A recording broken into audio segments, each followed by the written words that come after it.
الله الحمد لله والصلاة والسلام على رسول الله وعلى آله وأصحابه ومن والاه أما بعد السلام عليكم ورحمة الله وبركاته ጥያቄዎች አሉ እነሱን አጠር አድርገን እናያለን ከዚያ በፊት ግን የኢዕቲካፍ ዓላማ መቃሰድ ኢዕቲካፍ ሱነጥብ ባጭሩ አውስተን ወደ ተወሰኑ ጥያቄዎች እንሸጋገራለን በተወሰነ መልኩ አንዳንድ የሚታዩ ሙላሐባዎች አሉ ወሬ እየበዛ ነው ጨዋታ እየበዛ ነው ስልክ እየበዛ ነው የኢዕቲካፍ ዓላማ አለው ግብ አለው አንድ ሰው የሞቀ ቤቱን የተመቻቸ ፍራሹን ውርድ ልብሱን ቤተሰቦቹን ትቶ የሚወጣው ለግብ ነው ለዓላማ ነው ያን ግብ ሳያሳካ ከተመለሰ አንድ ሰው ከኢዕቲካፉ ምንም አልተጠቀመም ማለት ነው የኢዕቲካፍ የመጀመሪያ ዋና ትልቅ ዓላማው ግቡ አልኸልወቱ ቢላህ ከዱንያ ጋጋታ ወሬ ከሰው ልጆች ሊኖር ከሚችል አላስፈላጊ ግንኙነት በመራቅ የኢዕቲካፍ ቀናትን የኢዕቲካፍ ሰዓታትን ከአላህ ጋር ማሳለፍ ነው የሚፈልገው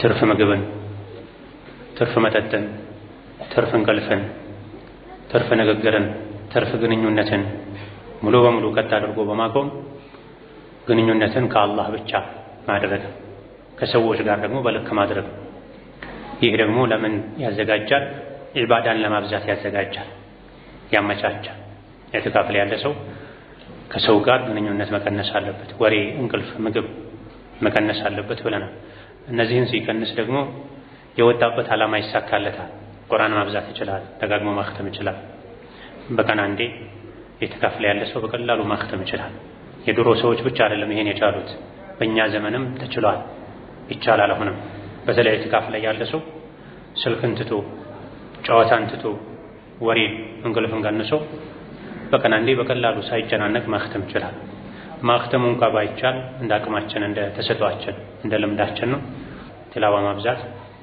ዚክር ማብዛት ዱዓ ማብዛት ኢስቲግፋር ማብዛት ሱና ሶላት ማብዛት አንዱ የኢዕቲካፍ ዓላማና ግብ ሁለተኛው የኢዕቲካፍ ዓላማ ልብን ማደስ ኢማንን ማደስ ኢማንን መጀደድ ከኢዕቲካፍ ቀናቶች ውስጥ ባለፉት ቀናት ምን ያክል ለውጥ አይቻለሁ ውስጤ ላይ ለምንድን ነው ኢዕቲካፍ ብዬ ከቤት የወጣሁት ልንል የሞተ ልብን ልንቀሰቅስ የደከመ ልብን ልናጠነክር ኢዕቲካፍ ቀብርን ሊያስታውሰን አኺራን ሊያስታውሰን ይገባል ሌላው የኢዕቲካፍ መቅሰዱ ዓላማው ለይለቱል ቀድርን መፈለግ ነው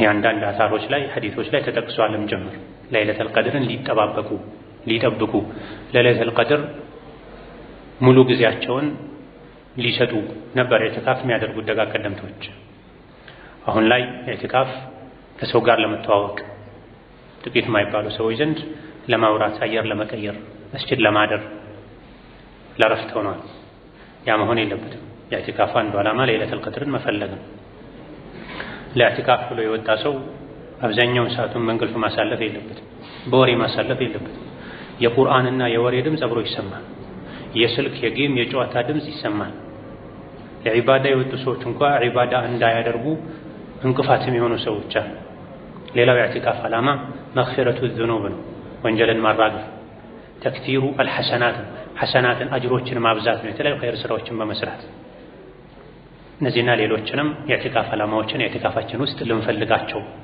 ይገባል እነዚህ ዓላማዎች ግቦች ከሌሉት ኢዕቲካፉ ጥቅም የለውም ማለት ነው ዋጋ የለውም ምናልባትም ከአጅር በተቃራኒ ወንጀለኛ ሆኖ የሚመለሰው ሊኖር ይችላል ከኢዕቲካፍ ጥቅም ከማግኘት ይልቅ ወንጀለኛ ሆኖ የሚመለሰው ሊኖር ይችላልና ለነጠነቀቅ ኢዕቲካፋችን የሱና ኢዕቲካፍ ጥቅም ያለው ኢዕቲካፍ እንዲሆን ጥረት እናድርግ ይገባል የተወሰኑ ጥያቄዎችን ስናይ ልጄ በተደጋጋሚ የማያዋጣ ንግድ የጀመረ ስራው ይበላሻልና አሁን ጥሩ ሁኔታ ላይ ነው ያለው ነገር ግን አሁንም የማይሆነውን የሥራ አይነት ለመስራት እያሰበ ነው ተው ብለውም ሊያሳምነኝ ይሞክራል በዚህ ምክንያት ከባለቤቱም ጋር እየተጣላ ነውና ህልም አይቻለሁኝ ይህ ስራ አይሆንም ብለው ወንጀል ይሆንብኛል በጣም ስላስጨነቀኝ ነው እንዴ ካልኩት ይተዋል ብዬ አስባለሁ ይላል ይሄ ያላዋቂ መፍትሄ ነው።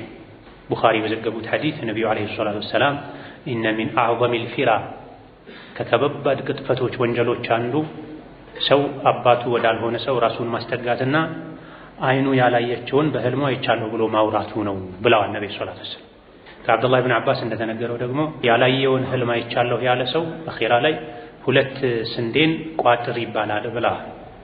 ኢነ ሚን አዕዘሚል ፊራ ከከባድ ቅጥፈት ወንጀሎች አንዱ አይን ያላየችውን በህልም ያየሁ ማለት ነው። ለምንድን ነው ይሄ የቅጥፈት ሁሉ ቅጥፈት የውሸት ሁሉ ውሸት የሆነው? በህልም ያላዩትን አይቻለሁ ማለት አላህ ላይ መዋሸት ስለሆነ ህልም የሚያሳየው አላህ ነው። አላህ ያላሳየውን አንድ ሰው አላህ ያሳይቶኛል ብሎ በህልም መዋሸት በገሃዱ ዓለም ሰው ላይ ከመዋሸት የከፋ ወንጀል ነውና ሌላ እስላማዊ መፍትሄ ይፈልግለታል፣ ይመከራል። አዋቂዎችን በማማከር ስራውን እንዲያስተካክል ቤተሰብን የሚያሰጋን ነገር እንዲተው ይደረጋል እንጂ ህልም አይቻለሁ ብሎ የዋሹ መምከር አላዋቂነት ወንጀል ነው። እሱን የዱንያ ችግሩን ለመቅረፍ ብሎ ራስን የዲን ችግር ውስጥ ማስገባት ነው የሚሆነውና መምከር፣ መገሰጽ፣ ማስመከር እምቢ ካለ ዱዓ ማድረግ መተው ነው።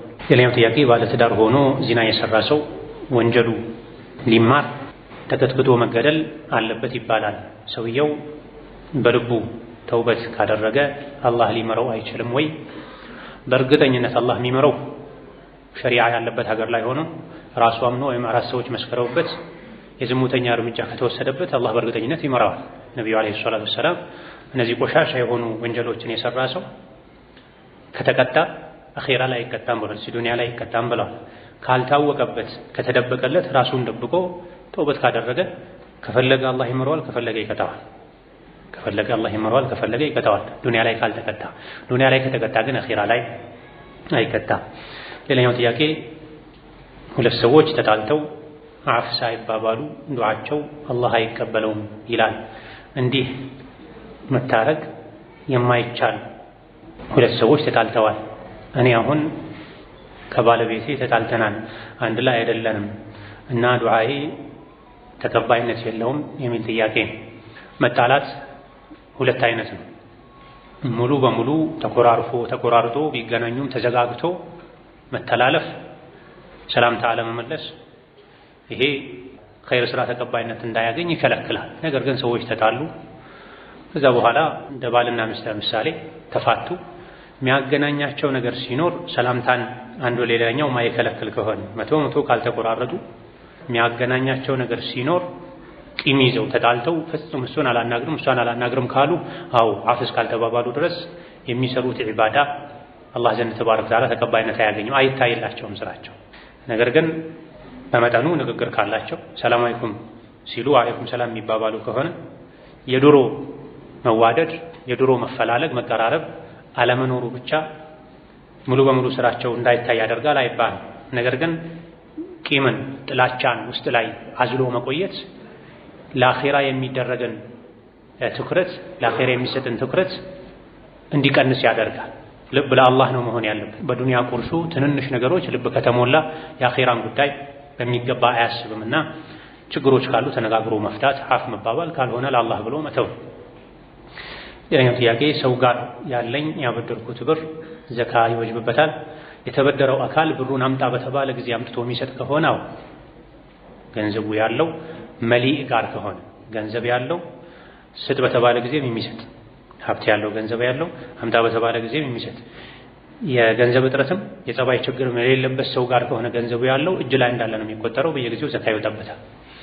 የወሰደው አካል ወይም ገንዘቡ ከሌለው ወይም የሚያንገራገር ከሆነ ሙማጢል ከሆነ ዛሬ ነገ ያለ ለዓመታት የሚያቆይ ሆኖ መቼ እንደሚመለስ ካልታወቀ ዘካ የለበትም። የተወሰኑ ዕለሞች የቆየውን ያክል ጊዜ ቢቆይ ሲመጣ የ1 ዓመት ብቻ ዘካ ይወጣበታል ተብሏል።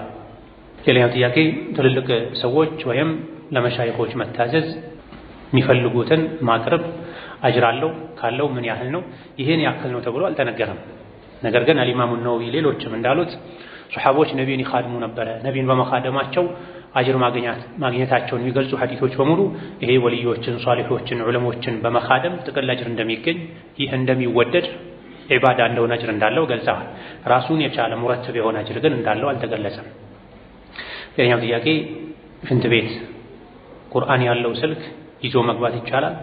ስልኩ ውስጥ ከሆነ ቁርአኑ ያለው ካልተከፈተ ስልኩ ካልተከፈተ ስክሪኑ ላይ ካልወጣ ሚሞሪው ላይ ስልኩ ላይ ቁርአን ስላለ ስልክ ያለበት ቁርአን ሽንት ቤት ተይዞ አይገባም አይባልም። ሐፊዙል ቁርአን ሽንት ቤት አይገባ ማለት ይሆናል። ማይቻለው የት ሆነው ስክሪኑ ላይ ቁርአኑ ከተከፈተ እየተነበበ ከሆነ አሊያ ደግሞ ሳውንዱ ድምፁ ከተከፈተ ይሄን ይከለከላል እንጂ ውስጡ ላይ የቁርአን ሶፍትዌር ስላለ ብቻ አፕ ስላለ ብቻ ሽንት ቤት ማስገባት አይቻልም አይባልም። ባይሆን ቁርአን ሽንት ቤት ውስጥ ሆኖ ቁርአን እንዳይቀራ አዳን እንዳይል ጥንቃቄ ማድረግ ግዴታ ነው።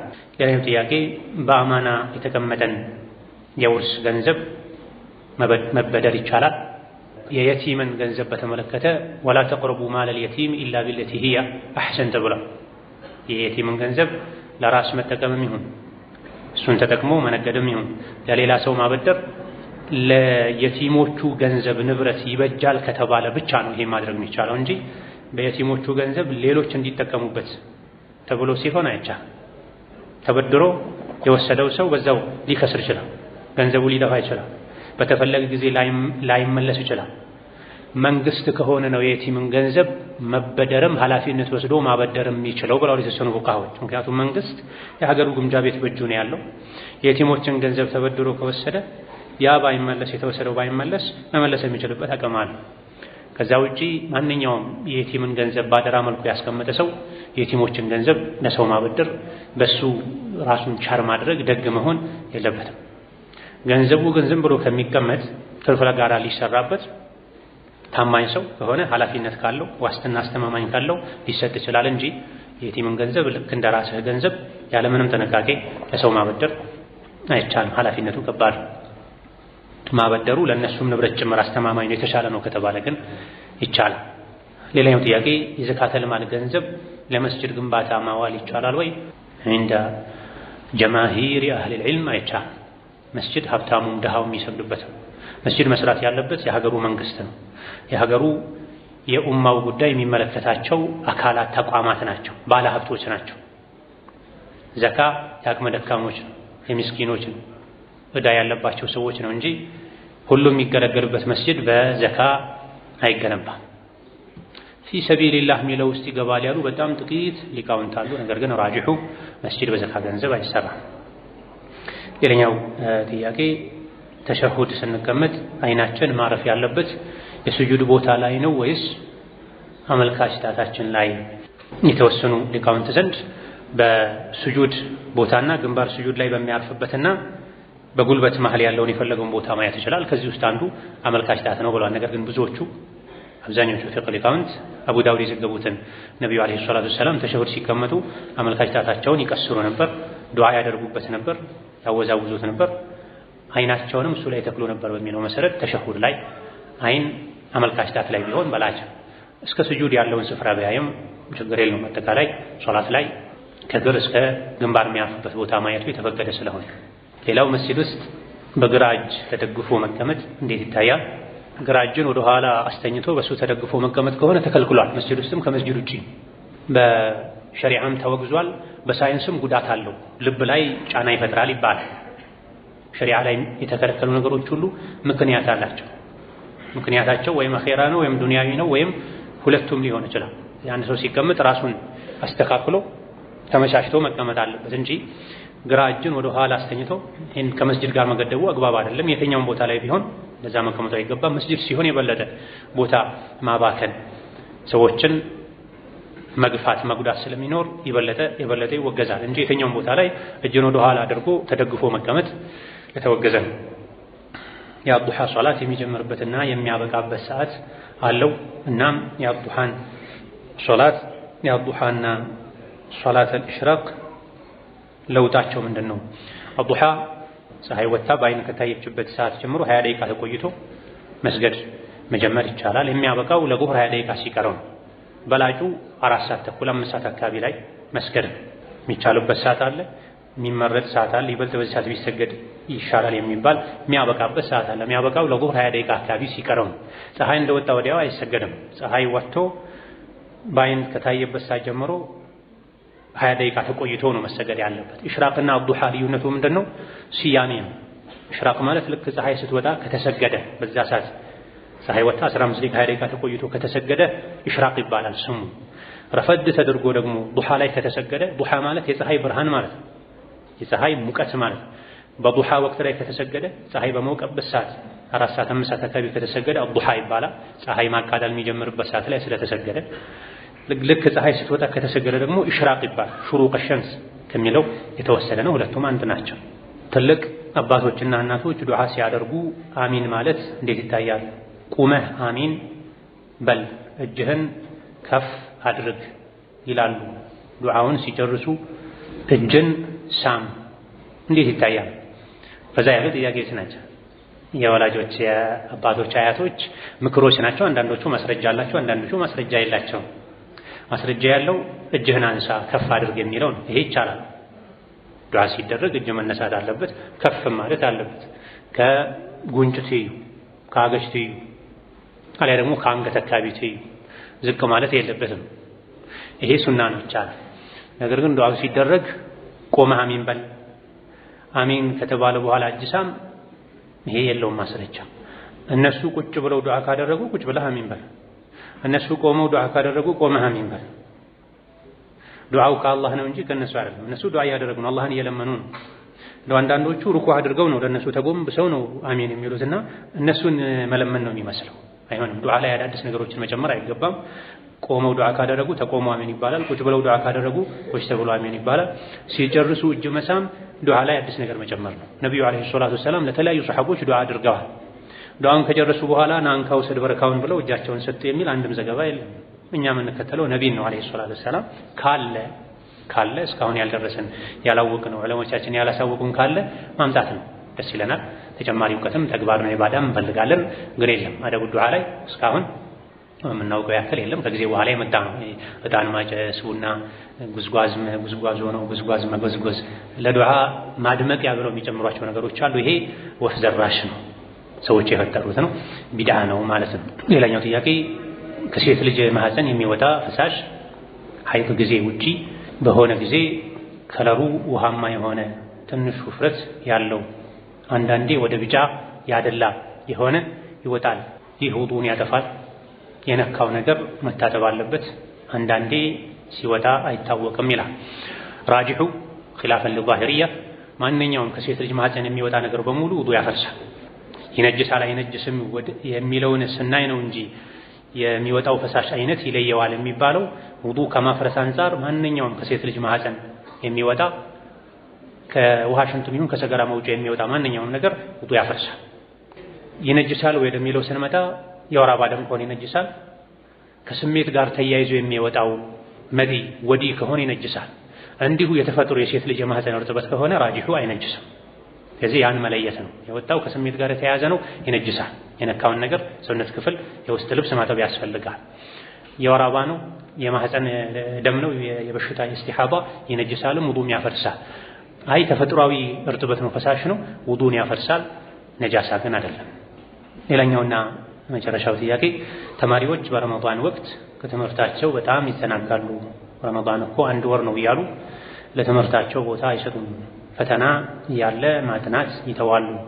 ይህ መሆኑ ተገቢ ነው?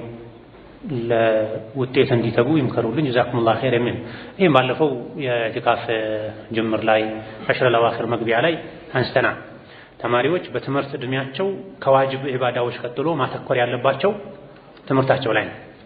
የነገ ማንነታቸው የሚወስነው በአላህ እርዳታ በአላህ ፈቃድ ትምህርት ላይ መስነፍ የለባቸው። ኡማው መጠንከር አለበት። የጥንካሬ አንዱ መሰረት ባለንበት ዘመን ትምህርት ነው።